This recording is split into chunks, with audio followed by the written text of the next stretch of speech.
अभ्युदय योजना। मैं मिर्जापुर की टीम की तरफ से अखिल श्रीवास्तव आप सभी का वेलकम करता हूं, आप सभी का स्वागत करता हूं।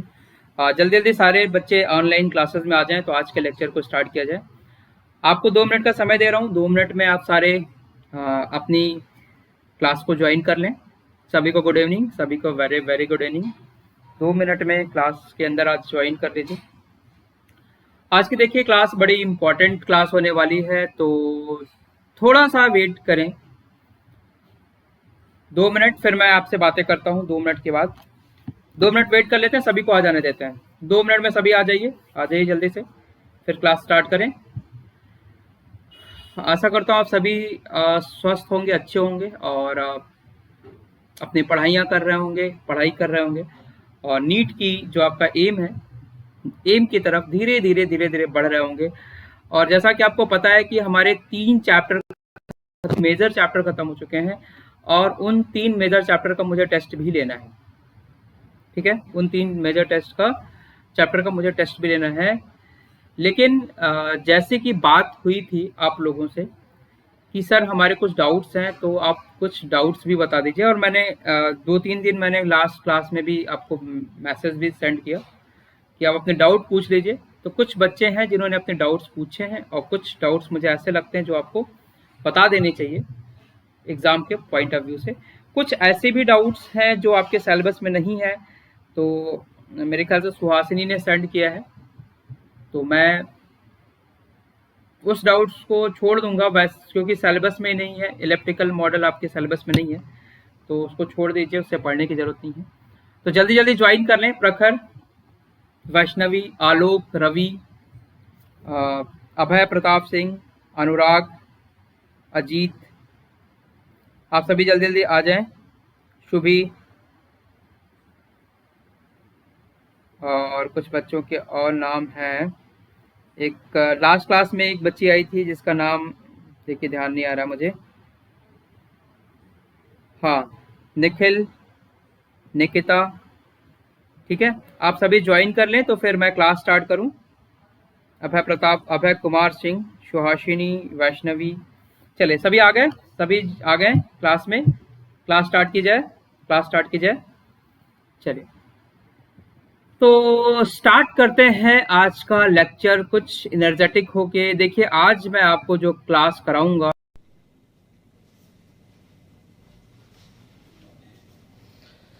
हेलो बच्चों, कैसे हो सभी? बढ़िया। चलो हम लोग रासायनिक बंध यानी केमिकल बॉन्डिंग चैप्टर पढ़ रहे थे, तो आज मैं उसके दूसरे लेक्चर की बात करूंगा। मुख्यमंत्री अभ्युदय योजना में आप सभी का वेलकम है, सभी का स्वागत है। आप सभी जल्दी जल्दी क्लास को ज्वाइन कर लें तो क्लास स्टार्ट की जाए। और थोड़ी सी मुझे लगता है कि आपको पिछला लेक्चर समझ आ गया होगा, और जिन्होंने पिछला लेक्चर नहीं देखा है तो प्लीज जाके उसे देखिए, क्योंकि अगर आप चैप्टर को छोड़ देते हैं तो चीजें रिलेटेड होती हैं, और अगर चीजें रिलेटेड हैं तो अगर आप पिछला नहीं पढ़ेंगे तो आगे वाली चीजें नहीं समझ आएंगी। तो बाकी सभी लोग ज्वाइन कर लें। 1 मिनट का समय दे रहा हूँ, 1 मिनट का। तो उसमें आप जो भी चीजें हैं, प्रखर, सुभी, शिवांगी, सुहासिनी,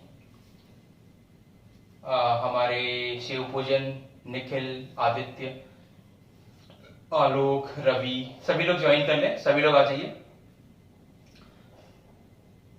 सभी बच्चे कैसे हो आप लोग? सुहासिनी, वैष्णवी, देखिए आप लोग थोड़ा सा पढ़ाई करिए।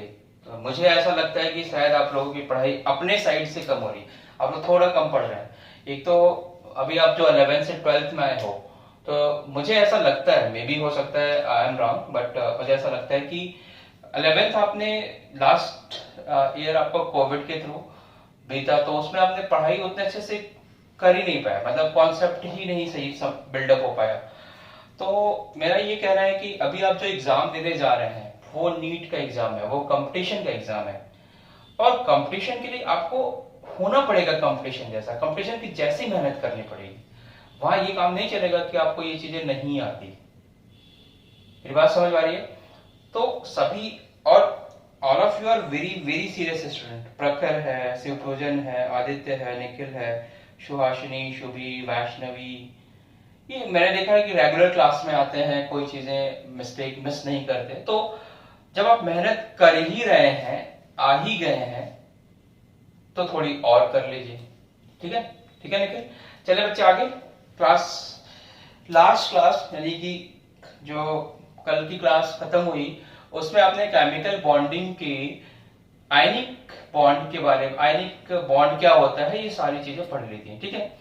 और दूसरी चीज की कभी आपको से दिक्कत होती है ना, प्रॉब्लम होती है, तो आप मुझे मैसेज भी जरूर करना। अगर आपको टर्म्स वाइज प्रॉब्लम हो या कॉन्सेप्ट वाइज भी प्रॉब्लम हो, तो मैं कभी ना कभी आपको बता दूंगा। कभी ना कभी का मतलब हुआ 1-2 लेक्चर में, 3 लेक्चर में मैं आपको डेफिनेटली उसको बताने की कोशिश करूंगा।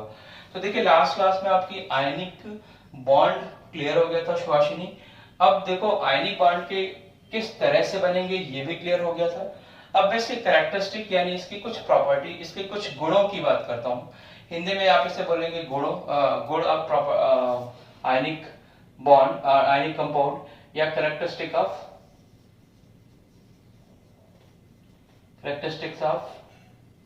आयनिक कंपाउंड, आयनिक कंपाउंड। देखो ये वाला जो पार्ट है, ये आपसे नीट में कभी कभी पूछा जा सकता है। ठीक है, इतना इंपॉर्टेंट नहीं है बट आता है।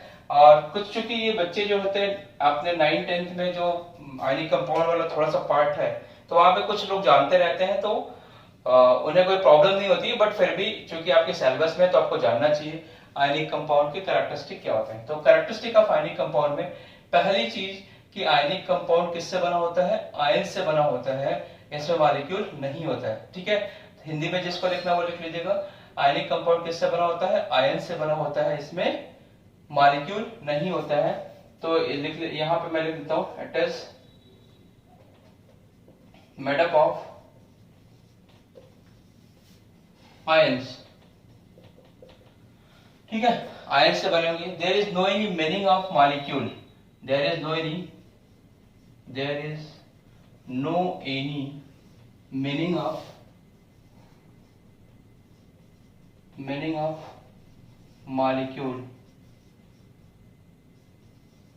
Molecule in ionic compound. Ionic compound में कभी भी मॉलिक्यूल का कोई मीनिंग नहीं है, वो मीनिंगलेस है। तो हमेशा ध्यान रखिएगा कि आयनिक कंपाउंड किससे बना है बेटा, आयन से बना है। तो सबसे इंपॉर्टेंट चीज है कि आयनिक कंपाउंड किससे बना, आयन से बना। अच्छा, अब कभी अगर आयन है कहीं पे भी, तो आयन होने की वजह से क्या होगा, आयन होने से क्या होगा, वो इलेक्ट्रिसिटी का और हीट का गुड कंडक्टर होगा, मतलब वो वैद्युत चालक होगा। हिंदी में बोलेंगे वैद्युत चालक। तो it is a good conductor of heat and electricity, ये भी लिख लीजिए। It is a good conductor of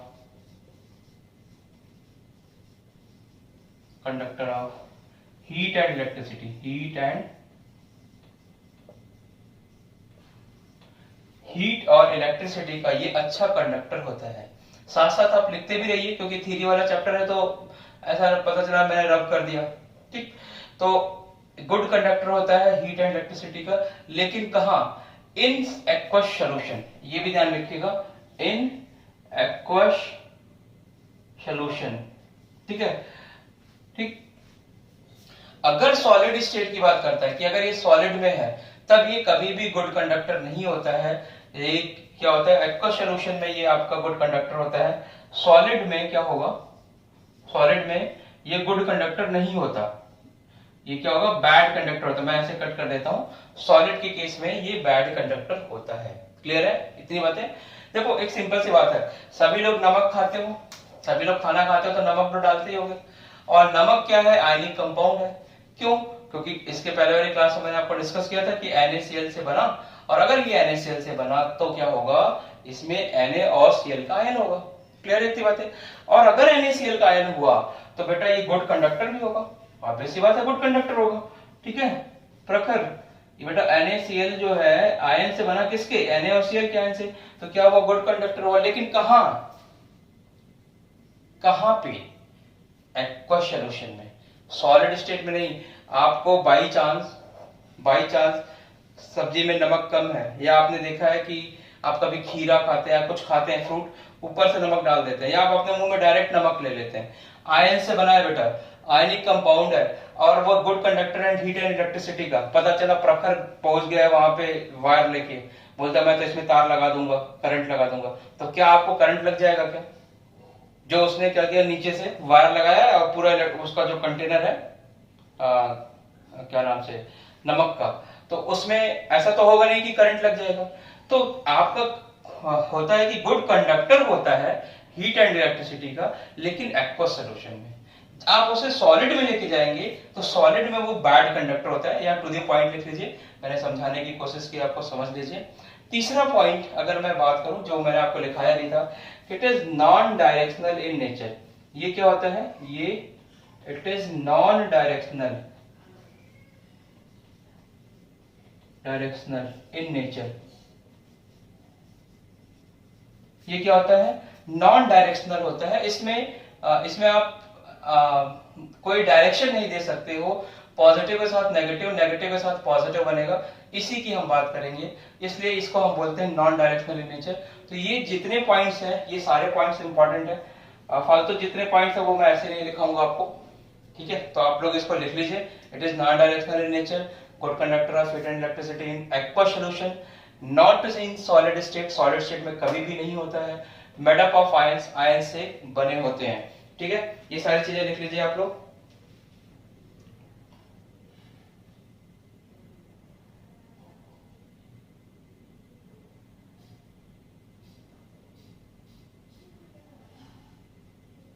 ठीक है, तो यहाँ पे एक्वस सॉल्यूशन के साथ एक लिख लीजिएगा, मॉल्टन सॉल्ट में भी ये करता है, मॉल्टन सॉल्यूशन में भी करता है, मॉल्टन सॉल्यूशन, एक्वस सॉल्यूशन, मॉल्टन सॉल्यूशन।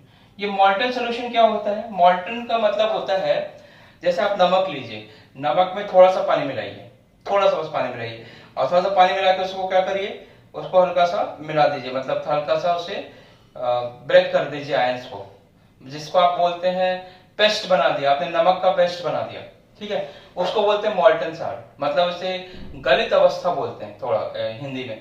तो एक्वस से पहले वाली कंडीशन, उसको आप बोलते हैं मॉल्टन सॉल्ट। तो एक्वस और मॉल्टन सॉल्ट में तो ये गुड कंडक्टर होगा, सॉलिड में ही नहीं होगा बस, ठीक है?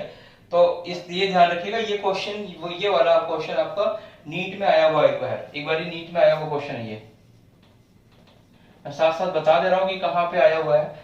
नीट में जब ये आया हुआ क्वेश्चन है तो उसमें पूछा है कि, एक क्वेश्चन कर लीजिए आप सभी, एक क्वेश्चन कर लीजिए, which of the following salt, which of the following salt of, which of the following salt are good conductor of heat and electricity, which of the following salt are good conductor of heat and electricity, ठीक है?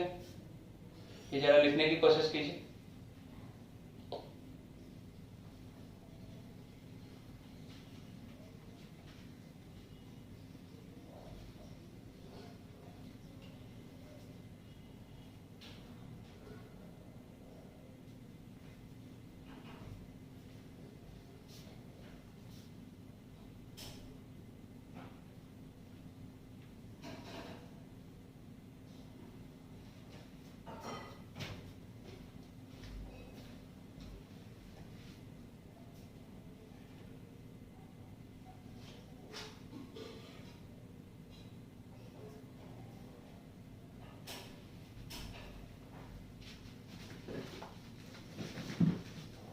देखिए, इसमें पहला लिखिएगा answer, question, कौन सा इसमें से कौन सा सॉल्ट गुड कंडक्टर होता है हीट एंड इलेक्ट्रिसिटी का, ठीक है?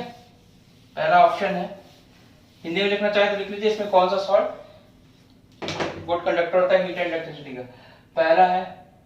पहला ऑप्शन है NaCl, ठीक, दूसरा है KCl, तीसरा ऑप्शन है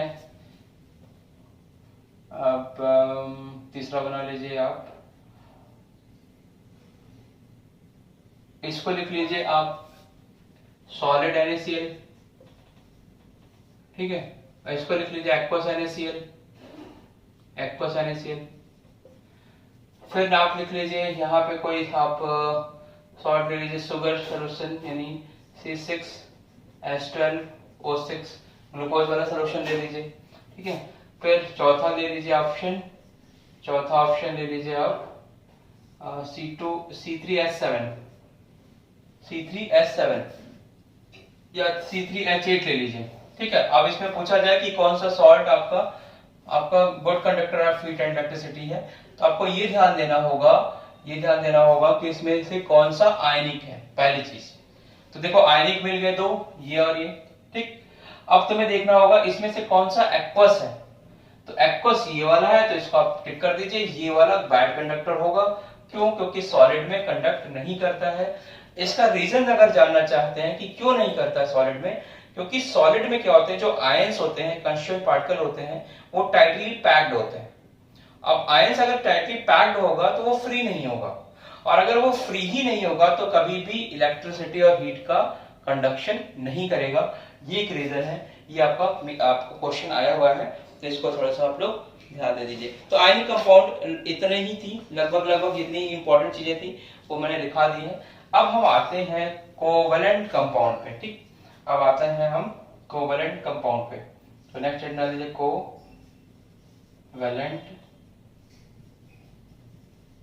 कंपाउंड। कोवेलेंट कंपाउंड को हम हिंदी में बोलते हैं सहसंयोजक बंध, सहसंयोजक बंध, सहसंयोजक बंध, सहसंयोजक बंध, ठीक है। हिंदी भी बताता चल रहा हूं मैं, तो ध्यान रखिएगा। अब कोवेलेंट कंपाउंड क्या होता है, और एक होता है कोऑर्डिनेट कंपाउंड। तो कभी कभी कुछ लोग बोलते हैं कि ये जो कोवेलेंट कंपाउंड है, कोऑर्डिनेट कंपाउंड, इसका एक्सटेंडेड फॉर्म है। मतलब कोवेलेंट दो टाइप का होता है, मतलब एक सिंपल कोवेलेंट, एक कोऑर्डिनेट होता है।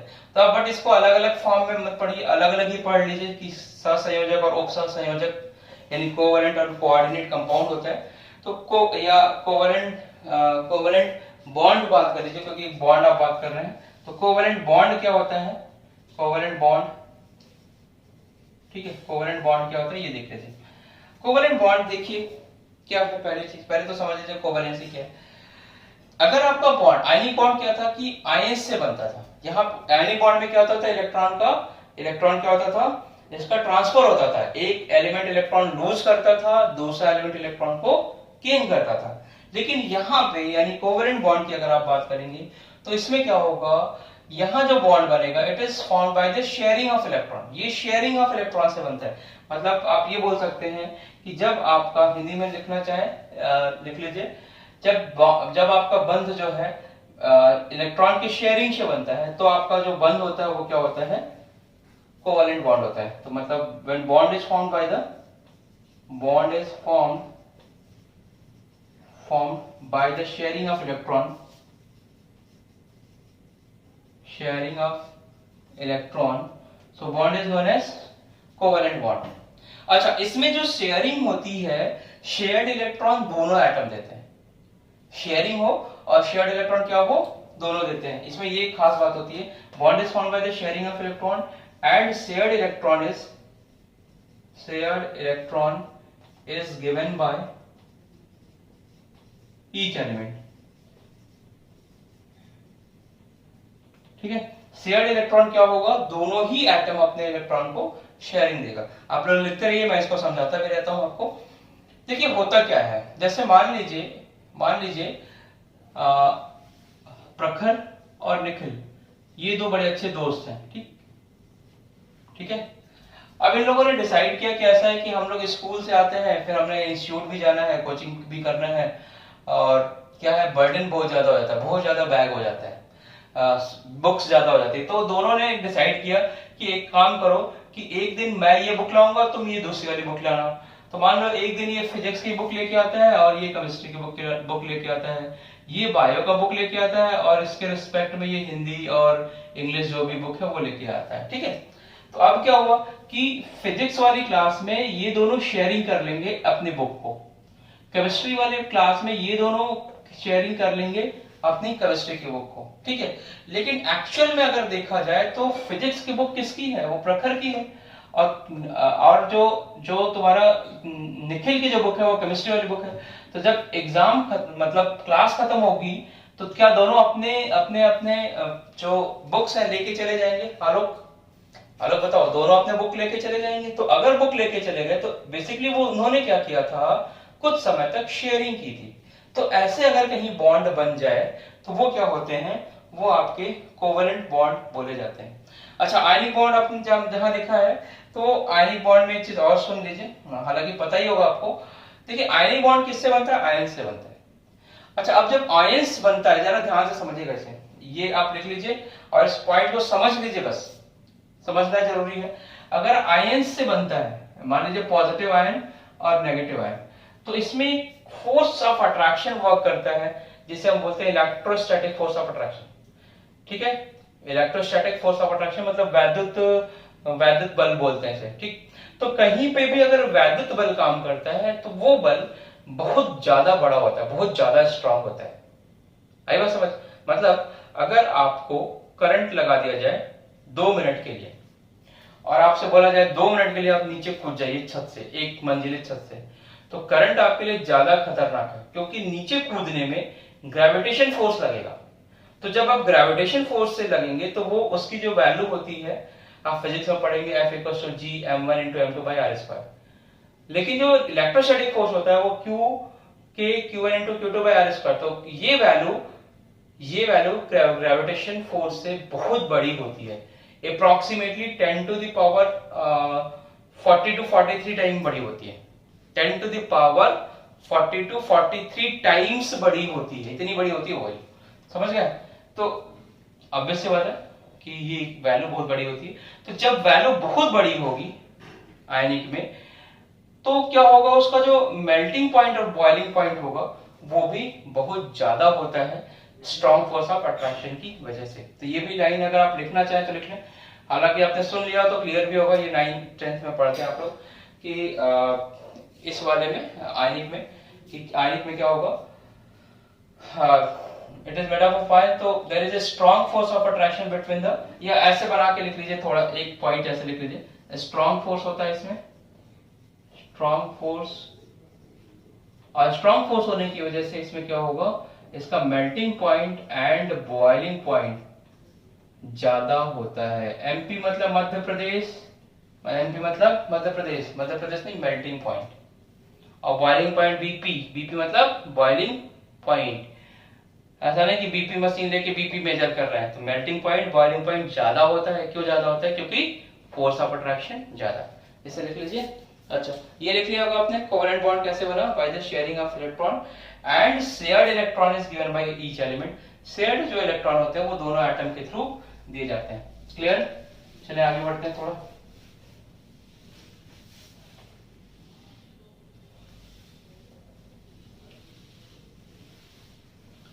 ठीक है,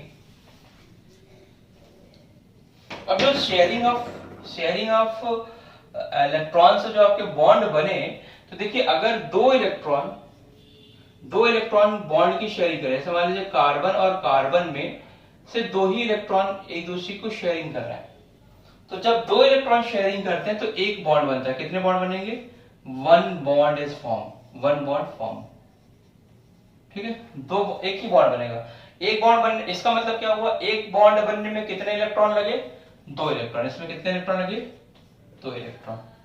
दूसरी बात मैं करूं, अगर मेरे पास, इनके पास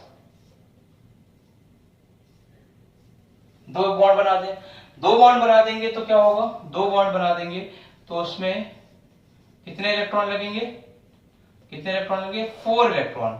मतलब दो इलेक्ट्रॉन मिलकर बॉन्ड बनाते हैं, और इलेक्ट्रॉन मिलकर अगर बॉन्ड बनाते हैं तो जितने इलेक्ट्रॉन मिलेंगे उसके आधा बॉन्ड बनेगा। ठीक है, अब सर आप ये मत बोलिएगा सर अगर 5 बॉन्ड इलेक्ट्रॉन मिलेंगे तब क्या बनेगा? 5 इलेक्ट्रॉन मिलेगा तो क्या बनेगा, कितना बॉन्ड बनेगा? तो 2 से ज्यादा बॉन्ड बनेगा, 2 से ज्यादा बॉन्ड बनेगा, लेकिन वो हमें दिखेगा नहीं, वो हमें दिखेगा नहीं। ये चीज हम पढ़ते हैं बॉन्ड ऑर्डर में, कि बॉन्ड ऑर्डर आ गया तो मतलब नंबर ऑफ बॉन्ड 2.5, तो क्या ऐसा होता है कि 2.5 होता है? हाँ होता है, थोड़ी सी बॉन्ड की स्ट्रेंथ चेंज हो जाती है। अब ऐसा नहीं कि आप वहां देखेंगे कि बॉन्ड एक्चुअली क्या है, तो फोर्स है, तो फोर्स थोड़ी सी इंक्रीज हो गई, डिक्रीज हो गई, तो उससे पता चल जाता है कि हमारा जो बॉन्ड है वो लगभग इतना होगा। ठीक है, तो ये ध्यान रखिएगा। इन द सेम वे अगर आपके पास 3 इलेक्ट्रॉन की शेयरिंग हो जाए तो आपके पास जो होते हैं 4 बॉन्ड बनते हैं, सॉरी 3 बॉन्ड बनेंगे। 3 इलेक्ट्रॉन की शेयरिंग हुई, सॉरी 3 इसका 3 इसका, तो 6 इलेक्ट्रॉन की शेयरिंग हो गई, 6 इलेक्ट्रॉन की शेयरिंग हो गई। और बॉन्ड कितने बने, 3 बॉन्ड बने।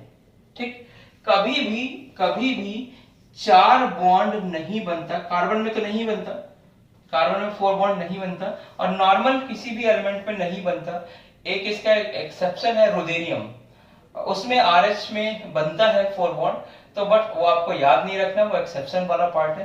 तो आपके बस दिमाग में ये होना चाहिए कि 4 बॉन्ड नहीं बनता, एक बॉन्ड बनेगा, 2 बॉन्ड बनेगा, 3 बॉन्ड बनेगा, चौथा बॉन्ड नहीं बनेगा, क्योंकि उस केस में इसको बहुत ज्यादा अमाउंट में एनर्जी रिक्वायर्ड होगी, और जब बहुत ज्यादा अमाउंट में एनर्जी रिक्वायर्ड होगी तो 4th बॉन्ड नहीं बनेगा। तो ये आपके कोवेलेंट, ये आपके सारे कोवेलेंट बॉन्ड है, bond formed by the sharing of electron and shared electron is given by both the element. और इसमें ये जो बॉन्ड बना रहा है उसका पर्पस यही है कि वो ऑक्टेट रूल को फॉलो करे।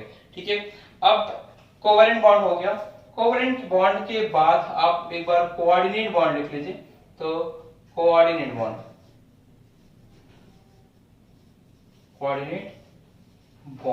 कोऑर्डिनेट बॉन्ड को बोलते हैं उप सह संयोजक बंध, सह संयोजक बंध। ठीक है, इसे बोलते हैं कोऑर्डिनेट बॉन्ड।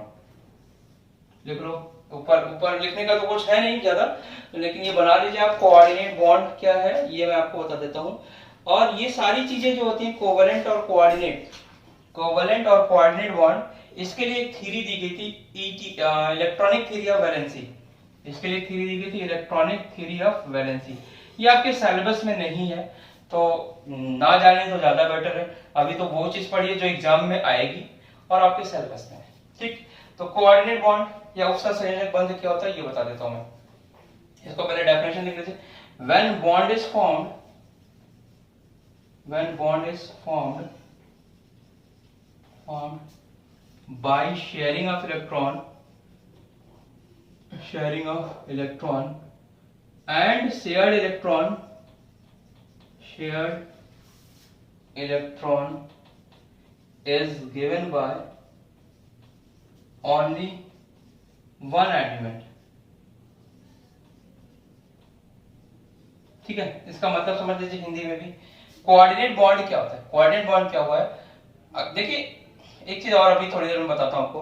कोऑर्डिनेट बॉन्ड क्या होता है कि बॉन्ड जब बने उसमें शेयरिंग तो हो, लेकिन शेयर्ड इलेक्ट्रॉन सिर्फ एक ही एटम दे, उसे मैं बोलूंगा कोऑर्डिनेट बॉन्ड। उसे मैं क्या बोलूंगा, कोऑर्डिनेट बॉन्ड। मतलब शेयरिंग हो रही है बट शेयर्ड इलेक्ट्रॉन आपके क्या होते हैं, सिर्फ एक ही एटम देता है। ठीक है, याद रहेगा। अच्छा, इसको समझते कैसे, समझेंगे इसको एग्जांपल से। आप लोग लिखते रहिए, मैं बीच बीच में समझाता रहता हूं आप लोगों को। मान लीजिए प्रखर और निखिल का एग्जांपल ले लेते हैं, या इस बार आलोक का एग्जांपल ले लेते हैं। आलोक, प्रखर और आलोक का एग्जांपल ले लेते हैं। ठीक, तो देखो प्रखर और आलोक में बॉन्ड तो बन रहा है, लेकिन मान लो प्रखर के पास 2 केमिस्ट्री की बुक है, और मैंने कहा कि अगर मैं थोड़ा स्ट्रिक्ट टीचर हूं, हालांकि इतना स्ट्रिक्ट नहीं हूं मैं, अगर मैं स्ट्रिक्ट हूं और मैंने आपको बोला कि बच्चे एक काम करो कि कल की क्लास में जो केमिस्ट्री की बुक नहीं लाएगा वो मत आना क्लास में। ठीक, अब आलोक गया तो इसको कोई बुक ही नहीं मिली मार्केट में। प्रखर क्या किया, प्रखर ने अपने पापा से भी बोल दिया कि पापा बुक ले लीजिएगा, पापा ने बुक ले ली। और प्रखर को ऐसा लगा हो सकता है कि पापा के पास ज्यादा काम हो और ना ला पाया, कल सर हमें निकाल देंगे। तो अब प्रखर क्या करेगा, हो सकता है कि प्रखर ये वाले भी बुक ले ले। तो अभी प्रखर के पास 2 बुक हो गई और आलोक के पास कितनी बुक हो गई, 0 होगी। ठीक, अब ये हो सकता है कि प्रखर के पास जो बुक है वो अपनी बुक तो रखे, एक बुक इसके पास एक्स्ट्रा है, और इस एक्स्ट्रा बुक को ये क्या कर सकता है, इसे दे सकता है। तो बुक किसकी थी, बुक थी प्रखर की, तो उसने दिया किसको, इसको। इसने यहां पे भी बॉन्ड बना जिसने शेयरिंग तो हुई बट शेयर्ड इलेक्ट्रॉन सिर्फ एक एटम दे रहा है। तो जो देता है उसे आप डोनर बोलते हैं, और जो लेता है उसे बोलते हैं एक्सेप्टर।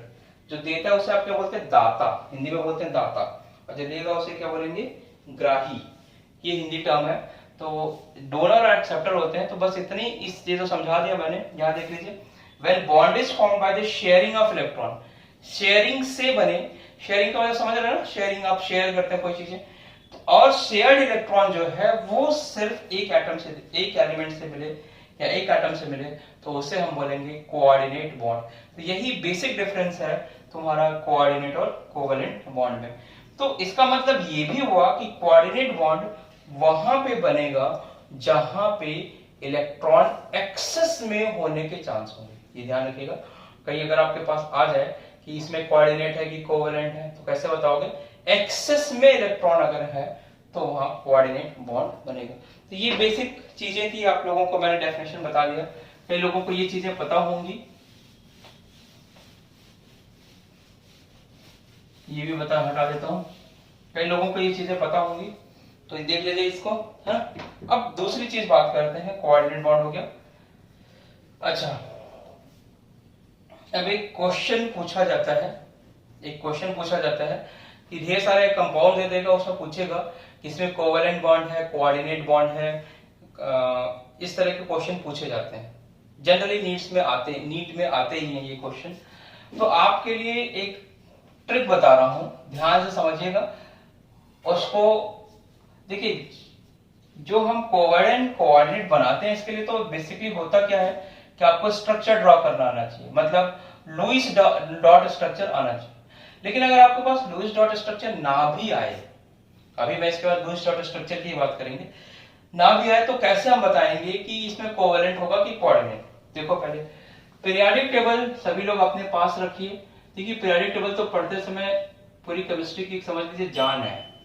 तो इसको क्या करना चाहिए, आपको सभी को अपने साथ पीरियोडिक टेबल रखना चाहिए। ये मैंने रफ डायग्राम बनाया है, एग्जैक्टली ये थोड़ा और नीचे होना चाहिए, हाँ, आपके समझने के लिए बना रहा हूं। तो जरा देखो, ये आपको पता ही ऐसे से बनता है ना, शिवपूजन, रवि, सुहासिनी, शुभी, ऐसे बनता है। तो देखो, जब भी एक बात है ना, जब भी इधर का एलिमेंट इधर के एलिमेंट से रिएक्शन करे, जब भी इधर का एलिमेंट इधर के एलिमेंट से रिएक्शन करे तो आपका कौन सा बॉन्ड बनता है? आयनिक बॉन्ड। Ionic bond. जब भी इधर का एलिमेंट इधर के एलिमेंट से रिएक्शन करे तो क्या बनेगा? आयनिक बॉन्ड। Ionic bond. अब मैंने इसको ट्रिक से सिखा दिया है पीरियोडिक क्लासिफिकेशन में। जिन्होंने नहीं देखा है तो प्लीज जाके पीरियोडिक क्लासिफिकेशन की, मेरे ख्याल से सेकंड लेक्चर में मैंने ये सिखाई है चीजें, तो या फर्स्ट लेक्चर के लास्ट में बताया, तो आप इसे देख लीजिएगा, इसके नेम सब बता दिया मैंने, है ना। अब इधर का एलिमेंट जब आपस में रिएक्शन करे प्रखर, तो यहां पे जो बेटा बनता है वो बनता है coordinate bond. Coordinate bond, sorry, covalent bond. Covalent कौन सा बॉन्ड बनेगा? कोवैलेंट बॉन्ड बनेगा। अब जो कोऑर्डिनेट होता है ये स्पेशल टाइप ऑफ कोवैलेंट होता है। कोऑर्डिनेट क्या होता है? It is a special type of covalent. अगर आप लिखना चाहेंगे तो इसमें लिख भी सकते हैं कि ये स्पेशल टाइप है कोवैलेंट का। या आपको पता ही है शेयर्ड हो रहा है, शेयरिंग इलेक्ट्रॉन, दोनों एक ही एलिमेंट दे रहा है, तो इसे आप बोलेंगे कोऑर्डिनेट। तो बेटा जब ये इधर का एलिमेंट आपस में रिएक्शन करते तो क्या बनेगा? कोवैलेंट। अब मैंने बताया कोऑर्डिनेट वहां बनने के चांस होंगे जहां पे इलेक्ट्रॉन ज्यादा होंगे, जहां पे इलेक्ट्रॉन ज्यादा होंगे। 13th ग्रुप, जरा ध्यान से देखो, 13th ग्रुप में आउटर मोस्ट में कितने इलेक्ट्रॉन होंगे? वैलेंस इलेक्ट्रॉन 3 बढ़ा रखा है। इसके आउटर मोस्ट में कितने इलेक्ट्रॉन होंगे? 4। इसके आउटर मोस्ट में कितने इलेक्ट्रॉन होंगे? 5। इसके आउटर मोस्ट में कितने होंगे? 6। इसके आउटर मोस्ट में कितने होंगे? 7। उसमें 8 बता रखा ना, वैलेंस इलेक्ट्रॉन और वैलेंसी। वैलेंस इलेक्ट्रॉन कितने होंगे? 3 4 5 6 7 8। वैलेंसी क्या होगी? 3 4 फिर 3 2 1 0। सुहासिनी, ये वाला लेक्चर समझाया था मैंने, याद आ रहा है आप लोगों को? ये देखो, वैलेंसी 1 2 3 4 3 2 1 0। तो अगर मैं इसकी बात करूं 15th वाले ग्रुप की बात करूं, तो बताओ मुझे 15th वाले ग्रुप में वैलेंसी तो 3 हो गई, लेकिन आउटर मोस्ट में इलेक्ट्रॉन कितने थे? 5। तो अगर मैं नाइट्रोजन की बात करूं, जरा ध्यान से देखना, नाइट्रोजन के आउटर मोस्ट में कितने इलेक्ट्रॉन हैं? 5। वैलेंसी हो गई 3, तो बॉन्ड कितना बनाया इसने? 3। ये हो गया 3 बॉन्ड बना दिया। अब इसके पास 2 इलेक्ट्रॉन एक्स्ट्रा है, तो क्या ये अपने इलेक्ट्रॉन को किसी दूसरे एलिमेंट को देके बॉन्ड बना सकता है क्या? अगर कहीं जरूरत पड़ी तो इसे देके बॉन्ड बना सकता है क्या? तो जब एक्स्ट्रा इलेक्ट्रॉन होगा तभी जाके कोऑर्डिनेट बॉन्ड बनने के चांस होते हैं। तो ये देख लीजिएगा कि अगर आपके पास 15th ग्रुप का कोई कंपाउंड दिख रहा है, 16th ग्रुप का कोई कंपाउंड दिख रहा है, 17th ग्रुप का कोई कंपाउंड बन रहा है जिसके पास एक्स्ट्रा इलेक्ट्रॉन है, तो कोऑर्डिनेट बॉन्ड बनने के चांस बनेंगे। कोवलेंट तो होगा ही होगा, लेकिन कोऑर्डिनेट बॉन्ड बनने के चांस होंगे। बनाने के लिए हमें थोड़ा स्ट्रक्चर को देखना पड़ेगा कि स्ट्रक्चर है कैसा है या नहीं है। ठीक है, इतनी बात समझ में आ गई? तो इस चीजों को देखिए समझने की जरूरत है। अगर आपने नहीं समझा अभी तक तो इसे प्लीज समझने की कोशिश कीजिए कि यहाँ पे चांस होंगे कोवलेंट कोऑर्डिनेट बॉन्ड बनने की। ठीक है, ऑक्सीजन के वाला ले लीजिए, क्लोरीन वाला ले लीजिए, तो चांस बनेगा कि कोऑर्डिनेट बॉन्ड बने। तो ये था आपका थोड़ा सा कोऑर्डिनेट बॉन्ड के बारे में मैंने बता दिया, कोवलेंट बॉन्ड के बारे में बता दिया। अब अगर मैं कैरेक्टरिस्टिक की बात करूं, इसके गुणों की बात करूं कि कहां पे इसका जैसे कोवलेंट का कैरेक्टरिस्टिक क्या होगा, तो जो आयनिक का कैरेक्टरिस्टिक है उसी का उल्टा कर दीजिएगा। आयनिक का कैरेक्टरिस्टिक है उसका उल्टा कर दीजिएगा। ये मैं आपको होमवर्क दे रहा हूं। कैरेक्टरिस्टिक थोड़े से स्पेस छोड़ दीजिएगा अपने नोट्स में। Characteristic of covalent bond. करना कुछ नहीं है, देखो तुम्हारा सिलेबस भी खत्म करना है और सब कुछ बता के करना है। ठीक है, तो थोड़ा सा होमवर्क अपने से करिए। जैसे पहला क्या था, उसमें आपने लिखा था इट इज आयनिक में it is made up of ions. यहाँ क्या लिखोगे, it is made up of molecule या एटम। यहाँ आयंस नहीं होता। ठीक, वहां पे लिखा है आपने कि it is a strong electrostatic force होता है और इसका melting point boiling point high होता है, तो इसका मेल्टिंग पॉइंट बॉइलिंग पॉइंट कम होता है, एमपी एंड बीपी कम होगा। ठीक है, वो डायरेक्शनल नेचर का था, वो नॉन डायरेक्शनल नेचर का था। और ये क्या होता है, सबसे इंपॉर्टेंट चीज है, ये डायरेक्शनल नेचर का होता है। डायरेक्शनल नेचर का होता है। ठीक है, और जो भी वहां लिखा है उसका जस्ट उल्टा कर दीजिएगा। कोऑर्डिनेट के बाद जो कोवेलेंट है, कोवेलेंट पे बहुत ज्यादा नहीं है चेंजेस, जस्ट लगभग इसकी ही प्रॉपर्टी है, लगभग इसकी प्रॉपर्टी है।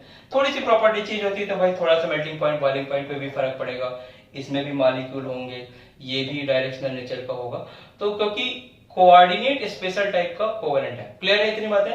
जरा इसे फटाफट इसको तो आपको करना है, ये कॉन्सेप्ट समझ लीजिए। तो मैं आपको एक क्वेश्चन कराता हूँ, इसमें कॉन्सेप्ट समझ लीजिए तो एक क्वेश्चन कराऊं।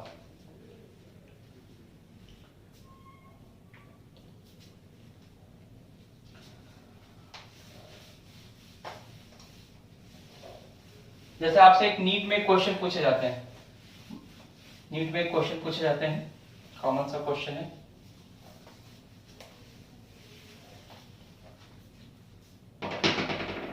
नीट में जो कॉमन सा क्वेश्चन है वो देख लीजिए। जैसे पूछा कि इसमें in which type of bond is formed in this compound, इस कंपाउंड में किस तरह का बॉन्ड बन रहा है। जैसे मान लीजिए NaCl, तो NaCl में किस तरह का बॉन्ड बन रहा है निखिल? Na किधर का है? फर्स्ट ग्रुप का। Cl किधर का है? 17th ग्रुप का। तो जब बॉन्ड इधर और उधर वाले एलिमेंट में बनता है तो क्या होता है? तो ये बेटा बॉन्ड हो गया आयनिक बॉन्ड। ठीक, लेकिन एक दूसरा एग्जांपल देता हूं मैं, NaCN का। तो अब इसमें किस तरह का बॉन्ड बनेगा? Na किस ग्रुप का है निखिल? फर्स्ट ग्रुप का। Cn की बात करो, C कार्बन किस ग्रुप का है? आलोक 14th ग्रुप का। नाइट्रोजन किस ग्रुप का है? 15th ग्रुप का। तो ये वाले मिल गए किधर के? उधर वाला जो तुमने अभी पढ़ाया मैंने, उधर इसके बीच जो बॉन्ड बनेगा वो कौन सा होगा? वो कोवेलेंट होगा। वो क्या होगा? कोवेलेंट। और इधर और उधर वाले एलिमेंट से जो बॉन्ड बनेगा उसमें क्या होगा? उसमें क्या होगा? आयनिक। तो मतलब आयनिक भी बॉन्ड बनेगा और कोवेलेंट भी बनेगा। आ रहा है बात समझ? आ रहा है? नहीं अगर समझ आया तो फिर से देखिएगा इसको, अभी आप तो आपको ऑनलाइन है ही ये चीजें, तो आप फिर से देखिएगा इस पॉइंट पे आके, ठीक। तो कोवेलेंट आयनिक बॉन्ड समझ में आ गया, कोवेलेंट बॉन्ड समझ में आ गया। अब मैंने कहा कि अगर इसके पास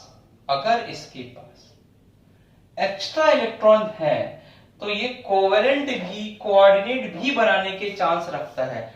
तो अब आपको ये कोऑर्डिनेट वाला मैं यहाँ छोड़ के रखता हूं अभी आपको, क्योंकि वहां पे मैं अभी सिखाऊंगा लूज डॉट स्ट्रक्चर, तो और ज्यादा क्लियर हो जाएगा। तो वहां देखिएगा, यहाँ पे इसलिए मैंने आपको एग्जांपल दिया है ये वाला, ठीक है, कि तो आपको वहां पे बनाना पड़ेगा बॉन्ड, शेयरिंग करानी पड़ेगी, तब जाके आप बनाएंगे, ठीक है। तो ये देख लीजिएगा कि, लेकिन ये ध्यान रखना है कि ऐसा नहीं कि नाइट्रोजन और एक्स्ट्रा इलेक्ट्रॉन है तो हमेशा बनाएगा, चांस होगा बनाने का, ठीक है। अब एक और एग्जांपल ले लेता हूं, K4 FeCN6, ये जो कंपाउंड होता है इसको बोलते हैं कॉम्प्लेक्स कोऑर्डिनेट कंपाउंड। इसको क्या बोलते हैं? कोऑर्डिनेट कंपाउंड, या इसे बोलते हैं हम उपसंयोजक यौगिक बोलते हैं हिंदी में, और इसे आप कॉम्प्लेक्स कंपाउंड भी बोलते हैं, और अगर आप बोर्ड की तैयारी कर रहे हैं तो आपको पता होना चाहिए इस चैप्टर से बोर्ड में 3 मार्क्स से क्वेश्चन आते हैं। ये बहुत अच्छा चैप्टर है आपका। तो आपको आयनिक बॉन्ड के बेसिस पे ये समझना है कि जहां पे ये वाला कंपाउंड आ जाए, मतलब जहां पे ये ब्रैकेट वाले कंपाउंड आ जाए, तो चूंकि उसको कोऑर्डिनेट कंपाउंड बोलते ही हैं, तो उसमें कौन कौन सा बॉन्ड होगा? कोऑर्डिनेट बॉन्ड होगा ही होगा। क्या होगा? कोऑर्डिनेट बॉन्ड होगा ही होगा। और अगर कोऑर्डिनेट है तो कोवेलेंट भी होगा। मतलब ऐसा नहीं हो सकता कि सिर्फ कोऑर्डिनेट बना ले कोवेलेंट बनाए नहीं, कोऑर्डिनेट होगा तो कोवेलेंट होगा ही होगा, ठीक है। 2 बॉन्ड क्लियर हुआ। दूसरी चीज देखो, ये के कहां का है? के है इधर का एलिमेंट, मतलब एस ब्लॉक का फर्स्ट ग्रुप का एलिमेंट है, और इधर वाले एलिमेंट जैसे सी और एन क्या मिलेंगे? उधर वाले पार्ट से मिलेंगे, जैसे यहां तुमने देखा। तो इधर यानी इधर वाला एलिमेंट और उधर वाला एलिमेंट में कौन सा बॉन्ड बनेगा? Ionic bond. तो इस कंपाउंड में तीनों तरह के बॉन्ड है। ये वाला क्वेश्चन आपका नीट में कहीं आया हुआ है। पहले वो सीपीएमटी होता था ना, सीपीएमटी होता था, एमपीपीएमटी होता था, तो उसमें ये सब क्वेश्चन आए हुए हैं। तो आपके एग्जाम के पॉइंट ऑफ व्यू से भी बड़े इंपॉर्टेंट चीज है। तो ये क्वेश्चन के फॉर्म में कर लीजिए, आपको समझने के फॉर्म में कर लीजिए, जैसा भी है आप इसको देख लीजिए। क्वेश्चन अगर लिखना चाहेंगे तो इसमें लिख लीजिएगा विच type of bond is formed in the compound. इस कंपाउंड में यानी इस यौगिक में किस तरह का कंपाउंड आपका बनता है, ठीक है। ये हो गया। तो coordinate covalent ionic bond complete हो गया, क्लियर है। अब हम थोड़ा सा लुईस डॉट स्ट्रक्चर की बात करेंगे। अच्छा, अब थोड़ा सा डायरेक्शनल और नॉन डायरेक्शनल की भी बात कर लेते हैं। होता क्या है, कल मैंने बताया था, लेकिन थोड़ा सा आपको यहाँ पे एक्सप्लेन करता हूं, क्योंकि आपको लुईस डॉट स्ट्रक्चर भी बताना है। किसको किसको लुईस डॉट स्ट्रक्चर बनाना आता है? किसको किसको लुईस डॉट स्ट्रक्चर आता है? जल्दी बताओ। कुड़िया, वैष्णवी, किसको किसको लुईस डॉट स्ट्रक्चर आता है? बोर्ड पे तो मेरे ख्याल से क्लियर दिख रहा होगा आप लोगों को, ऐसे में बड़ा बड़ा थोड़ा सा लिख भी रहा हूं, बोर्ड पे क्लियर भी होना चाहिए। आलोक, रवि, लुईस डॉट स्ट्रक्चर पूरा जितने पॉइंट्स बता रहा हूं, अगर नहीं क्लियर है तो ध्यान से देख लीजिए, फिर कभी दिक्कत नहीं। उससे ज्यादा तो पूछेगा ही नहीं, ठीक है। तो लुईस डॉट स्ट्रक्चर देखो, ये पहली चीज तो ये इमेजिनरी थिंग है, मतलब मैं इमेजिन कर सकता हूं कि लगभग इसका स्ट्रक्चर आपका ऐसा होगा। एक सिंपल सा एग्जांपल लेता हूं, जैसे आप सभी एक एलिमेंट से फैमिलियर होंगे, PCl5, ठीक है। अगर मैं बोलूं कि PCl5 का स्ट्रक्चर ड्रॉ करो, तो निखिल ने क्या किया? ऐसा स्ट्रक्चर ड्रॉ कर दिया। अभी मैं सारे कोवेलेंट बॉन्ड लेके चल रहा हूं। इसमें होता क्या है?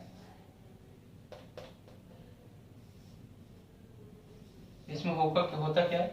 इसमें कोवेलेंट और कोऑर्डिनेट दोनों होते हैं, ठीक है। सुबी, इसमें बेटा 5 निखिल ने ऐसा बना दिया, तो सुबी अड़ गई। सुबी ने कहा नहीं, मैंने तो सर ऐसा पढ़ा है समथिंग कि ऐसा स्ट्रक्चर होता है, अब पता नहीं, अब सुबह ऐसे बना के आ जाए, ठीक है, सुबह ऐसे बना के आ जाए।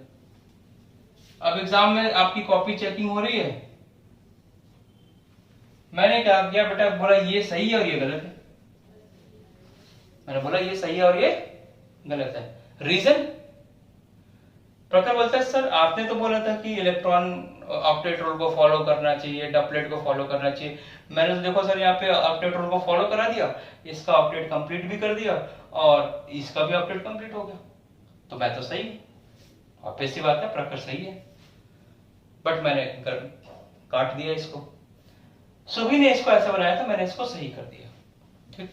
तो बेसिकली जो भी कोवेलेंट या कोऑर्डिनेट बॉन्ड हो, जो भी कोवेलेंट या कोऑर्डिनेट कंपाउंड हो जहां पे कोवेलेंट और कोऑर्डिनेट बॉन्ड बनते हैं, वो डायरेक्शनल नेचर के होते हैं। अब इस डायरेक्शन को सिखाने के लिए, बताने के लिए आपकी वेस्पर थ्योरी आई थी, VSEPR। तो चूंकि प्रखर ने वेस्पर थ्योरी अगर नहीं पढ़ा है तो प्रखर बोलेगा कि सर ये वाला स्ट्रक्चर सही है, हाँ ये सही है, लेकिन अगर आप पूरे स्ट्रक्चर की बात करते हैं तो, अगर आपने मतलब लुईस डॉट स्ट्रक्चर की बात कर रहे हैं तब तक तो सही है, लेकिन अगर आप आगे बढ़ते हैं तो आप उसके अकॉर्डिंग ये क्वेश्चन गलत हो जाएगा, ठीक है। क्यों? क्योंकि ये डायरेक्शनल नेचर का है, आपको बताना पड़ेगा कि क्लोरीन किधर जाना चाहेगा, इधर जाना पड़ेगा, ऐसा जाना पड़ेगा, वैसा जाना पड़ेगा, क्या होगा। तो ये होता है directional nature and non directional nature, ठीक है। आदित्य बोलेगा अरे सर ये तो आपने मोर बना दिया, मोर, ये ऐसा मोर होता है, उसका मुंह होता है और ये ऊपर आधा मोर बनाया हुआ है, ऐसा नहीं है। तो ये डायरेक्शनल और नॉन डायरेक्शनल का फर्क पड़ता है बेटा। और दूसरी चीज है, अब लुईस डॉट स्ट्रक्चर बनाने से पहले थोड़ी सी चीजों को और बताता भी हूँ इसमें। तो चलो पहले लुईस डॉट स्ट्रक्चर ही देख लेते हैं ना, लुईस डॉट स्ट्रक्चर,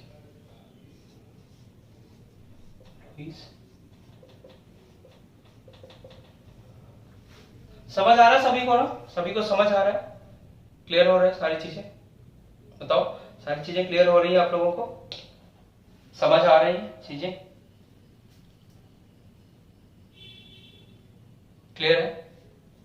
नहीं समझ में आएगा तो भी मुझे मैसेज कीजिएगा आप लोग, है ना। तो मैं कोशिश कर सकता हूँ आपके डाउट्स को क्लियर करने का, लेकिन उस कोशिश में जरूरी यह है कि आपके साइड से भी कोशिश होनी चाहिए। और सभी बच्चे सैटरडे को आपके जो भी डाउट रहा करें वो मुझे सेंड कर दिया कीजिए। उसमें क्या होगा कि मान लीजिए किसी की 2 डाउट है, किसी की 3 डाउट है, किसी की 4 डाउट है, किसी का 5 डाउट है, किसी का पूरा चैप्टर ही डाउट है। जिसका चैप्टर डाउट है वो पूरा वीडियो देखना, पूरा फिर से पढ़ाई करना, ठीक है। पहली चीज तो सब सैटरडे को आप भेजेंगे, तो सैटरडे को मैं और उस ग्रुप में मैं ऐड भी कर दे रहा हूँ जो बच्चे हैं इंटरेस्टेड। तो उसमें क्या होगा, एक ग्रुप में पूरा आपका मैसेज आ जाएगा मेरे पास क्वेश्चंस का, जो आपके डाउट्स है उसका मैं किसी एक लेक्चर में समझा दूंगा। एक लेक्चर में समझा दूंगा मतलब ऐसा नहीं कि मैं 1 हफ्ते बाद 2 हफ्ते बाद ही पढ़ाऊं, मैं कोशिश करूंगा कि विद इन 2 या 3 डेज में उसे कंप्लीट कर लूं, ठीक है। क्योंकि कोई बच्चा मान लीजिए आज भेजा, कोई बच्चा रात में भेजा, कोई बच्चा सुबह ही भेज दिया, तो उसको बैठ के उसकी पीपीटी बनानी पड़ेगी मुझे, उसके क्वेश्चंस देखने पड़ेंगे, नहीं तो मैं यहाँ क्वेश्चन लिखूंगा तो फिर हो गया, फिर पढ़ाई चुका फिर, है ना। तो ये थोड़ा सा ध्यान दीजिएगा, इसको आप लोग को इस तरह से मेहनत करनी पड़ेगी, और थोड़ा सा मेहनत भी करिए, थोड़ी मेहनत भी बढ़ाइए अपनी, थोड़ा टाइम बढ़ाइए, मेरा पर्सनल सजेशन है आप लोगों को। क्योंकि एग्जाम भी, जो 12th का एग्जाम दे रहा है, कभी भी बोर्ड का एग्जाम की डेट आ सकती है ना। तो और जो 12th में गया है उसके लिए 11th की चीजें चल रही हैं, और लास्ट ईयर आपका थोड़े से कॉन्सेप्ट कम क्लियर हुए, तो थोड़ा जिसे देख लीजिए कि क्या करना है, ठीक।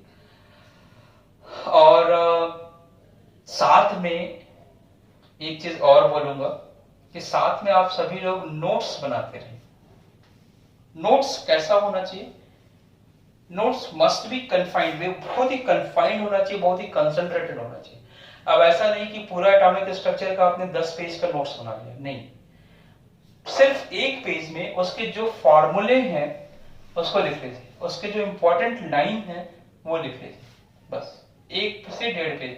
आप A4 शीट ले लीजिए, A4 शीट में आप क्या करिए, उसके आगे पीछे मिला के 1 से 2 पेज ज्यादा से ज्यादा एटलीस्ट आपके पास फार्मूले होने चाहिए और फार्मूले पे बेस्ड क्वेश्चन गलत नहीं होने चाहिए। इस चीज का अगर आप ध्यान दे दीजिए तो हो जाएगा। दूसरी चीज, जो मैं पढ़ा रहा हूं, जो क्लास में क्वेश्चंस करा रहा हूं, उतना भी फोकस कर ले रहे हैं, उतना भी फोकस कर ले रहे हैं तो उसी टाइप के क्वेश्चन आते हैं। क्योंकि मैं जो आपके प्रीवियस ईयर के क्वेश्चन है, 20 साल के 25 साल के क्वेश्चन, उनसे ही आपको क्वेश्चन बनाता हूँ, कोई क्वेश्चन देता हूँ आपको क्लास में भी। तो थोड़ा सा ध्यान रखिएगा इन चीजों को, ठीक। तो सभी का डाउट था कि सर कैसे क्वेश्चन न्यूमेरिकल कैसे सॉल्व करें, कैसे अप्रोच करें।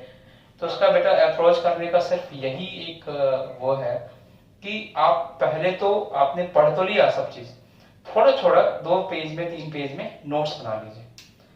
नोट्स का मतलब ये नहीं कि 2 पेज मतलब वो वाली कॉपी ले लिया, A4 शीट की मैं बात कर रहा हूँ, है ना। A4 शीट समझ रहे हैं आप लोग।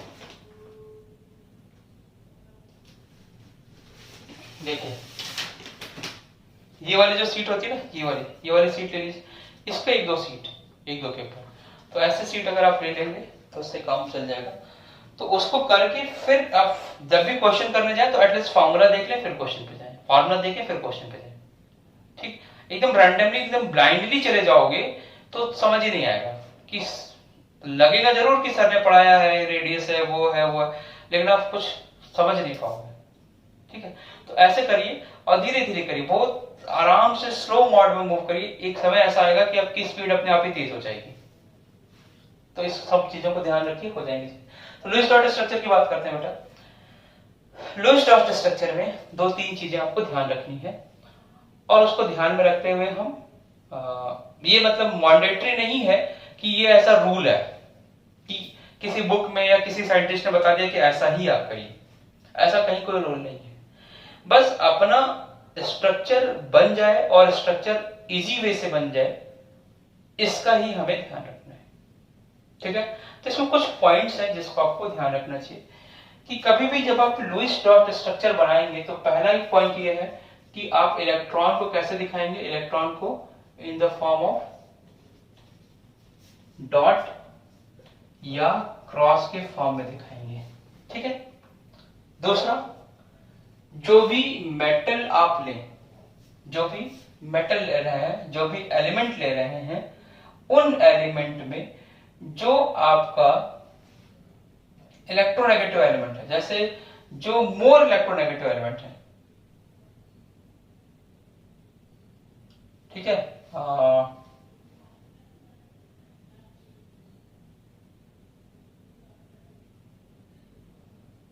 उसको आपको कोशिश ये करनी चाहिए कि एज अ सॉरी जो लेस इलेक्ट्रोनेगेटिव एलिमेंट है उसे आपको as a central atom treat करना चाहिए। ये कोई रूल नहीं है, ये मैं आपको बस ऐसे समझा रहा हूं, कहीं लिखा नहीं है कि जो लेस इलेक्ट्रोनेगेटिव है उसे क्या करना है आपको, लेस इलेक्ट्रोनेगेटिव एलिमेंट को एज अ ट्रीट करो सेंट्रल मेटल एटम की तरह, सेंट्रल एटम की तरह, ठीक है। जो सबसे कम है उसको क्या करोगे, सेंट्रल एटम की तरह ट्रीट करो। उससे जो ज्यादा होगा उसको उसके सराउंडिंग में डाल दो। जो इससे ज्यादा है, मान लो इससे जो ज्यादा है उसको उसके सराउंडिंग में डाल दो। मतलब लेस को क्या करो, सेंट्रल एटम बना दो, उससे ज्यादा वाले को उसके चारों ओर, उससे ज्यादा वाले को उसके चारों ओर, उससे ज्यादा वाले को उसके चारों ओर, कर करके तुम क्या करो, स्ट्रक्चर बना दो। लेकिन कभी भी हाइड्रोजन को एज अ सेंट्रल एटम नहीं लेना। Hydrogen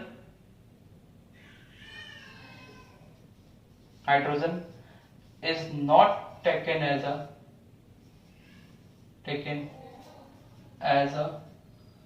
central metal atom, central metal atom नहीं, सेंट्रल एटम रख लो, मेटल नहीं है हाइड्रोजन, तो central atom. Metal atom basically आपका आता है कोऑर्डिनेट कंपाउंड में, ठीक है।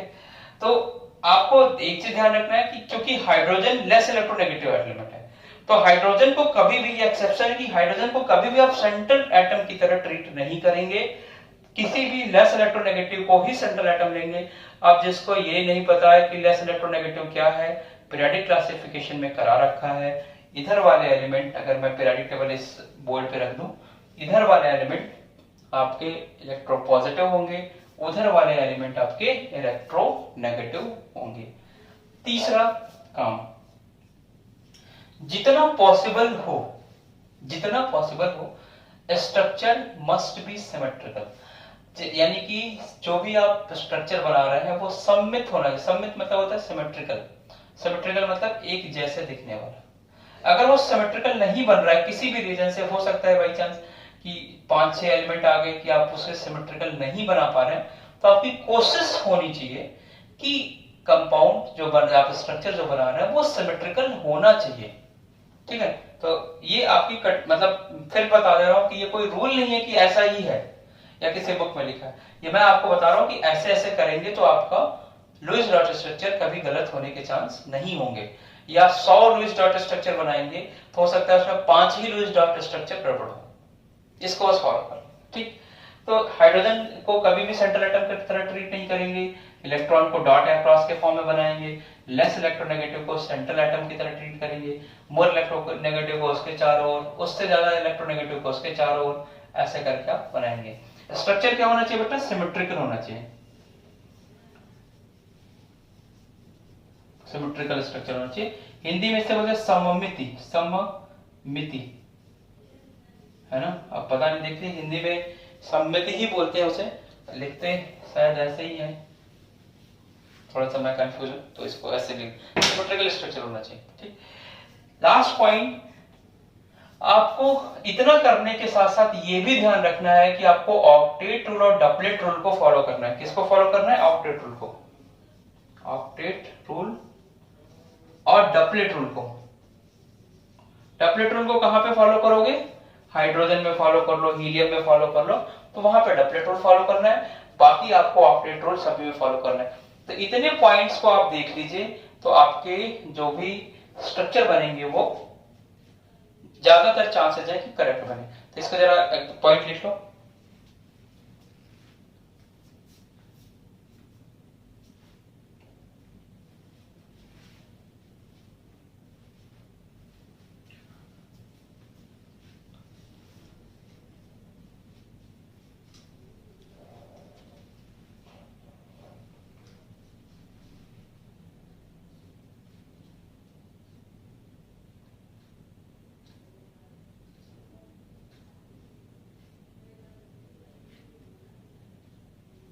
ठीक, और लिखने के साथ साथ समझ भी लिया करो, है ना। आप लोग देखिए क्लास में हमारे बहुत ही सीरियस बच्चे हैं, सुभी और प्रखर, शिवपूजन, निखिल, ये सब बड़े अच्छे बच्चे हैं, बहुत ही सुभाषिनी है, वैष्णवी है, लगातार देखिए क्लास में आते हैं। कभी कभी मैं अगर नहीं भी ध्यान देता हूँ फिर भी ये लोग अपनी चीजों को एकदम फोकस रहते हैं। तो बच्चे आप लोग मेहनत कर रहे हैं और सारी चीजें कर रहे हैं, थोड़ा सा अगर आप थोड़ा अपने टाइम को बढ़ा लें थोड़ा सा, तो आप सिलेक्शन के बहुत ही क्लोज पहुंच जाएंगे और मान के चलिए आपका सिलेक्शन भी हो जाएगा, मान के चलिए। लेकिन you must be serious, serious होना पड़ेगा आपको। चलिए, तो लुईस डॉट स्ट्रक्चर, थोड़े थोड़े स्ट्रक्चर की बात करते हैं। सबसे पहले सिंपल स्ट्रक्चर की बात कर लेते हैं। मैं इसको लुईस डॉट स्ट्रक्चर के और भी एग्जांपल कराऊंगा और उतना करा दूंगा कि उससे ज्यादा क्वेश्चन नहीं आए, इतना जरूर करा दूंगा कि उससे ज्यादा क्वेश्चन हो सकता है उसी स्ट्रक्चर में से क्वेश्चन भी आ जाए। ठीक है, जैसे मैंने CH4 का बनाया, एक CO2 का ले लेते हैं, ठीक, एक PCl5 का ले लेते हैं, एक PCl3 का ले लेते हैं, एक NH3 का ले लेते हैं। अभी इतने की बात करते हैं, ठीक है। तो अब फिर इसके बाद मैं आपको StSO4 का सिखाऊंगा, फिर P4O10 का सिखाऊंगा, जिसमें एक से ज्यादा सेंट्रल एटम है वो बताऊंगा, जिसमें 2 सेंट्रल एटम है वो बताऊंगा, जो सिमेट्रिकल है वो बताऊंगा, जो अनसिमेट्रिकल है वो बताऊंगा, तो सब कुछ बताऊंगा। एक लेक्चर पूरा आपका लगभग आपका लुईस डॉट स्ट्रक्चर में लग जाएगा। ठीक है, तो अभी तो मैं आपको लुईस डॉट स्ट्रक्चर, अगली क्लास तक आप ये सारे पॉइंट्स पढ़ के आइएगा सो दैट आप प्रैक्टिस कर पाए, प्रैक्टिस जरूरी है। तो देखिए लुईस डॉट स्ट्रक्चर के लिए पहले तो कार्बन आपको लेना है, कार्बन और हाइड्रोजन में, हाइड्रोजन को सेंट्रल एटम नहीं ले सकते, सिर्फ कार्बन को लेंगे, तो सीधा सा मैंने यहाँ लिख दिया कार्बन को सेंट्रल एटम। अब क्या करना है, इसके चारों ओर सराउंडिंग में सिमेट्रिकल स्ट्रक्चर बनाने के लिए मैंने सराउंडिंग में क्या कर दिया, H लगा दिया। ठीक, इसके जो इलेक्ट्रॉन है बच्चे उसको मैं यहाँ डॉट या क्रॉस के फॉर्म में लिख लूं। तो चूंकि ये 14th ग्रुप का एलिमेंट है तो इसके आउटर मोस्ट में कितने इलेक्ट्रॉन होंगे, 4 इलेक्ट्रॉन होंगे। आउटर मोस्ट में कितने इलेक्ट्रॉन होंगे, 4 इलेक्ट्रॉन होंगे। अब देखो हाइड्रोजन की बात कर लो, तो हाइड्रोजन के आउटर मोस्ट में कितने इलेक्ट्रॉन है, 1 इलेक्ट्रॉन है। क्लियर है, आपने लगभग स्ट्रक्चर को सिमेट्रिकल बना दिया, लेस इलेक्ट्रोनेगेटिव को बीच में ले लिया, उसके बाद जो इलेक्ट्रोनेगेटिव उसको ऊपर ले लिया आपने, और आपने स्ट्रक्चर को सिमेट्रिकल बना दिया। ठीक, अब इसके बाद आपको क्या करना है, डबलेट या ऑक्टेट को भी कंप्लीट करना है अकॉर्डिंग टू सिचुएशन। तो कार्बन के लिए ऑक्टेट रूल को फॉलो करेगा। तो देखो कार्बन एक बॉन्ड यहां बना ले, एक यहां बना ले, एक यहां बना ले, एक यहां बना ले। तो अब देखो यहाँ पे, लेकिन मैं आपको बहुत ही बेसिक से पढ़ा रहा हूँ, सारी चीजें अगर नहीं भी पढ़ी है कभी तो आपको जरूर समझ आ जाएगी, लेकिन थोड़ा सा फोकस हो जाइए। 8 इलेक्ट्रॉन हो गए, 2 यहाँ 2 यहाँ 2 यहाँ 8 हो गए। ठीक, अब देखो यहाँ इसके लिए, देखो इसके लिए ये और ये इलेक्ट्रॉन मिला, तो इसका क्या हुआ, डबलेट कंप्लीट हो गया। तो ये सबसे सिंपल सा स्ट्रक्चर आपने बना लिया, ये CH4 का स्ट्रक्चर है। तो आप CH4 का जो स्ट्रक्चर बनाएगा वो ऐसा बन जाएगा। ऑक्टेट को फॉलो भी कर रहा है, देखो 8 इलेक्ट्रॉन है इसके बाहर में और इसके बाहर में 2 इलेक्ट्रॉन है। अब जरा CO2 की बात करूं मैं, लेस इलेक्ट्रोनेगेटिव से भी इसमें कौन सा है, C या O? लेस इलेक्ट्रोनेगेटिव कौन सा है, C या O? ऑब्वियस सी बात है C। O की बात करें, देखो अच्छा पहले तो मैं इसको ऐसे बनाना, सिमेट्रिकल स्ट्रक्चर मतलब इसको ऐसे बना दीजिए, ऐसा नहीं कि एक यहां लिया और एक नीचे ले लिया। सिमेट्रिकल मतलब एक जैसा दिखे। आप उसे ऐसा भी सिमेट्रिकल बना सकते हैं, वर्टिकल लाइन में भी, हॉरिजॉन्टल में भी बना सकते हैं।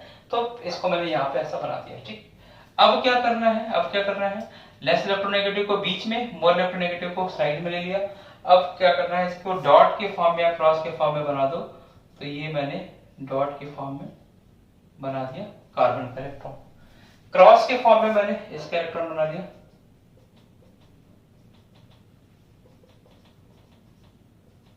अभी तो आपको लग रहा होगा, कुछ आपने पढ़ रखा होगा पहले से, लग रहा होगा बड़ा इजी है। इसके बाद अगली क्लास में और टफ चीजें दे दूंगा तो आपकी प्रैक्टिस हो जाएगी। तो देखो अब क्या करना है बच्चे, सिमेट्रिकल स्ट्रक्चर हो गया, सब कुछ हो गया। अब क्या करना है, आपको रूल के अकॉर्डिंग आपको ऑक्टेट रूल को फॉलो करना है। क्या करना है, ऑक्टेट रूल को फॉलो करना है।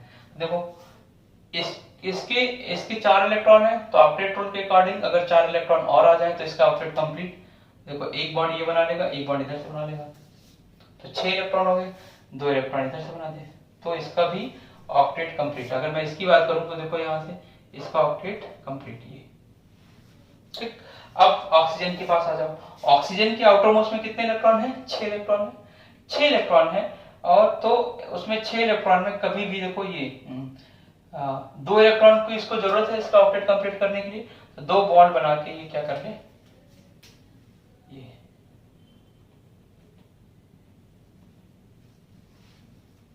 बना दिया। अब इन द सेम वे यहां पे भी ऐसे करना। ये हो गया तुम्हारा CO2 का स्ट्रक्चर। ठीक है, क्लियर है, CO2 का स्ट्रक्चर। तो इस तरह से आप ऑक्टेट रूल को फॉलो करेंगे, लुईस डॉट स्ट्रक्चर बनाएंगे। लुईस डॉट स्ट्रक्चर की प्रैक्टिस कर लें तो मैं आपको हाइब्रिडाइजेशन, मैंने आपको बताया था 30 सेकंड में करा दूंगा, 30 सेकंड में आपको हाइब्रिडाइजेशन करा दूंगा। मोस्ट इंपॉर्टेंट एंड मोस्ट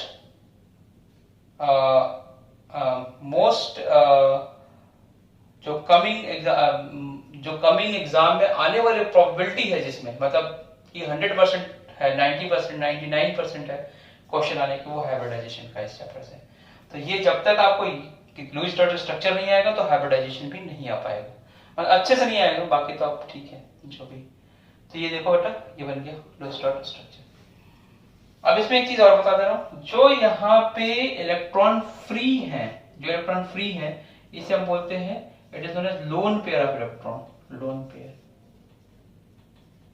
और जो यहाँ बॉन्ड बना रहे हैं ना, इसे हम बोलते हैं बॉन्ड पेयर, बॉन्ड पेयर। इसमें अब लोन पेयर ऑफ इलेक्ट्रॉन बोलते हैं इसे बॉन्ड पेयर ऑफ इलेक्ट्रॉन बोलते हैं। ठीक, युग्मित और अयुग्मित इलेक्ट्रॉन लाइक हिंदी में बोलते हैं इसे। तो इसको देख लो। अब मैं PCl3 और PCl5 का स्ट्रक्चर बना रहा हूँ, इसको जरा देखो। पहले तो PCl3 का बना देता हूँ। फास्फोरस के आउटर मोस्ट में 5 इलेक्ट्रॉन, ठीक। क्लोरीन के आउटर मोस्ट में 7 इलेक्ट्रॉन। इसको कितने की कमी है? 1 इलेक्ट्रॉन की। तो जब जितने की कमी हो ना उतने को सामने डाल दो तो आपको क्लियर रहेगा। एक यहां बना दो, दूसरा एक यहां बना लो, इसका भी कंप्लीट हो जाएगा। इधर बना लो इसे। अब देखो लेस इलेक्ट्रोनेगेटिव सेंट्रल एटम पे आ गया और ये से बाहर में आ गया। अब इसके ऑप्टेट को कंप्लीट कर दो। तो देखो ये 5 इलेक्ट्रॉन थे, 3 और आ गए, 8 इसके हो गए और इसके भी 8 हो गए। तो ये आपका लुईस डॉट स्ट्रक्चर PCl3 का है। अगर मैं इसको साइड में बना लीजिएगा आप लोग, बना लीजिएगा।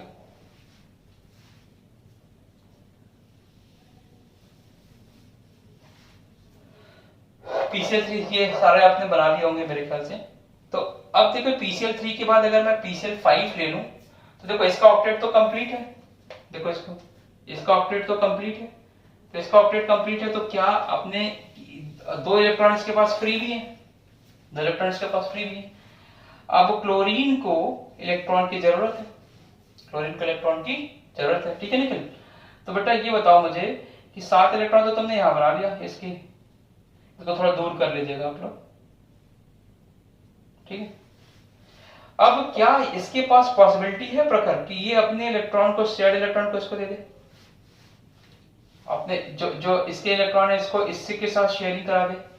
मतलब electron is given by only one atom, electron is shared into 2 atom but electron is given by only one atom. तो जब ऐसा हो कि इलेक्ट्रॉन की शेयरिंग दोनों में हो बट शेयर्ड इलेक्ट्रॉन एक ही दे, तो ऐसे बॉन्ड को हम बोलते हैं कोऑर्डिनेट बॉन्ड। एंड कोऑर्डिनेट को रिप्रेजेंट करने का जो मेथड होता है वो ऐसा होता है, कि ये कोऑर्डिनेट को ऐसे रिप्रेजेंट करते हैं, कोवैलेंट को आप इस तरह से रिप्रेजेंट करते हैं। अगर एक ही इलेक्ट्रॉन दे रहे हैं तो इसको बोलते हैं हाफ कोऑर्डिनेट। ये हाफ कोऑर्डिनेट होता है, ये फुल कोऑर्डिनेट होता है। हाफ कोऑर्डिनेट का मतलब 1 इलेक्ट्रॉन का ट्रांसफर हो रहा है, इस पूरे एरो का मतलब होता है 2 इलेक्ट्रॉन का ट्रांसफर हो रहा है। तो यहाँ पे हम जो दिखाएंगे वो हम ऐसे दिखाएंगे, ये रूल है, ठीक। तो देखो यहाँ पे अब 2-3 चीज समझो। यहाँ पे PCl5 का स्ट्रक्चर आपको समझ में आ गया। ये स्ट्रक्चर की जब भी हम बात करेंगे तो ये इतने ही ऑक्टेट में इसको ही लेंगे, ये तो कोऑर्डिनेट के थ्रू इसको देंगे, इसका इलेक्ट्रॉन इसके साथ काउंट नहीं करेंगे, ठीक है। यही है कोऑर्डिनेट। सारे के ऑक्टेट कंप्लीट हो गए। अब अगर मैं इसमें पूछूं कितने कोवैलेंट और कितने कोऑर्डिनेट, तो 3 कोवैलेंट और 2 कोऑर्डिनेट, 3 कोवैलेंट और 2 कोऑर्डिनेट। मैं पूछूं कितने लोन पेयर ऑफ इलेक्ट्रॉन, तो लोन पेयर ऑफ इलेक्ट्रॉन के लिए क्या करोगे? 2, देखो 3 यहां से आ गए, 3 यहां से आ गए, 3 यहां से आ गए, 3 यहां से, 3 यहां से, ठीक। तो ये आपको नेक्स्ट क्लास में हम लोग करेंगे। PCl5 का भी स्ट्रक्चर आपको क्लियर हो गया। PCl3 और PCl5। अमोनिया का स्ट्रक्चर देख लीजिए।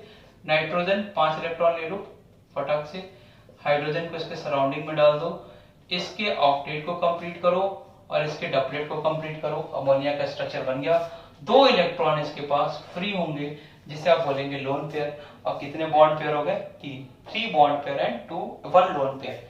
तो ये लगभग मैं थोड़ी सी चीज आपको लुईस डॉट स्ट्रक्चर के बारे में बता दी। Lone pair, bond pair, electron जो पार्टिसिपेट करता है बॉन्ड पेयर, पार्टिसिपेट नहीं करेगा लोन पेयर। बनाएंगे कैसे? लेस इलेक्ट्रोनेगेटिव को सेंट्रल में डालो, मोर इलेक्ट्रोनेगेटिव को उसके सराउंडिंग में डालो, मोर इलेक्ट्रोनेगेटिव को और सराउंडिंग में डालो। हाइड्रोजन को सेंट्रल एटम मत लेना, स्ट्रक्चर को सिमेट्रिकल बना देना और ऑक्टेट को फॉलो करा देना। होप कि आपको चीजें समझ आ गई होंगी। समझ आई सभी को? समझ आ गई हो तो जाते समय लाइक कर दिया करो, ठीक। तो बेटे अब इसके बाद हम लोग नेक्स्ट क्लास करते हैं, उसमें आपको इन चीजों को थोड़ा और भी बता दूंगा मैं, क्लियर है? तो चलिए लुईस डॉट स्ट्रक्चर के बाद स्टार्ट करेंगे अगली क्लास। फिर हम थोड़े हाइब्रिडाइजेशन वाले पार्ट में इन सब चीजों को डिस्कस करेंगे, ठीक। तो चलिए फिर हम लोग मिलते हैं नेक्स्ट क्लास में।